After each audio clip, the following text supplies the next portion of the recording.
Hi all, welcome to football arena. Real Madrid മറക്കാൻ ആഗ്രഹിക്കുന്ന ഒരു സീസൺ ആയിക്കൊണ്ട് ഈ സീസണും ഇപ്പോൾ അവസാനിക്കുകയാണ്. കാരണം ഇത്തവണയും അവർക്ക് ട്രോഫികൾ നേടാതെ മടങ്ങേണ്ടി വരും എന്നുള്ളതാണ്. അതുകൊണ്ട് തന്നെ ഈ സീസണിന് ശേഷം കാര്യമായ മാറ്റങ്ങൾ വരുത്താൻ പ്രസിഡന്റായ ഫ്ലോറന്റിനോ പെരസ് തീരുമാനിച്ചിട്ടുണ്ട്. പുതിയ ഒരു പരിശീലകനെ അവർ കൊണ്ടുവരികയാണ്. ഇതുമായി ബന്ധപ്പെട്ട ഒരു അപ്ഡേറ്റ് പ്രമുഖ മാധ്യമമായ എൽ ലാർഗറോ നൽകിയിട്ടുണ്ട്. അതായത് 5 താരങ്ങളെ കൊണ്ടുവരാൻ വേണ്ടി റയൽ മാഡ്രിഡ് ഇപ്പോൾ തീരുമാനിച്ചു കഴിഞ്ഞിട്ടുണ്ട് എന്നാണ് അറിയാൻ സാധിക്കുന്നത്.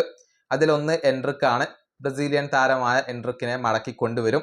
കൂടാതെ നിക്കോ പാസിനെ കൂടി അവർ തിരികെ കൊണ്ടുവരികയാണ്. അർജന്റീൻ താരമായ നിക്കോ പാസിനെ റയൽ മാഡ്രിഡ് തിരിച്ചെത്തിക്കും എന്നുള്ളത് ഇപ്പോൾ ഉറപ്പായി കഴിഞ്ഞിട്ടുണ്ട്. ഇനി മറ്റൊരു താരം അത് തിയാഗോ പിറ്റാർക്കാണ്. നിലവിൽ റയലിന് വേണ്ടി അദ്ദേഹം കളിക്കുന്നുണ്ട്. പക്ഷെ അദ്ദേഹം അക്കാദമി താരമാണ്. തിയാഗോ പിറ്റാർക്കിന് പ്രൊമോഷൻ നൽകാൻ റയൽ ഇപ്പോൾ തീരുമാനിച്ചു കഴിഞ്ഞു എന്നാണ് അറിയാൻ സാധിക്കുന്നത്. കൂടാതെ മധ്യനിരയിലേക്ക് ഒരു താരത്തെ കൊണ്ടുവരും. വേൾഡ് ക്ലാസ് മിഡ്ഫീൽഡറെ കൊണ്ടുവരും എന്നാണ് ഈ സ്പാനിഷ് മാധ്യമം ഇപ്പോൾ റിപ്പോർട്ട് ചെയ്തിട്ടുള്ളത്. റോഡ്രി, വീട്ടീഞ്ഞ തുടങ്ങിയ താരങ്ങളെ റയൽ പരിഗണിക്കുന്നുണ്ട്. പക്ഷെ അവരെ ലഭിക്കുമോ എന്നുള്ളതൊക്കെ കാത്തിരുന്നു കാണേണ്ട കാര്യമാണ്.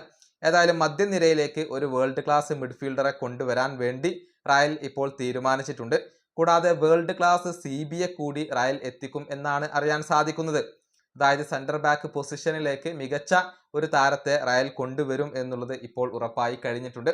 ഒരുപാട് താരങ്ങളെ റയൽ സെന്റർ ബാക്ക് പൊസിഷനിലേക്ക് ഇപ്പോൾ പരിഗണിക്കുന്നുണ്ട്. ഇങ്ങനെ 5 താരങ്ങളെ റയൽ മാഡ്രിഡ് എത്തിക്കും എന്നാണ് ലാർഗറോ ഇപ്പോൾ റിപ്പോർട്ട് ചെയ്തിട്ടുള്ളത്.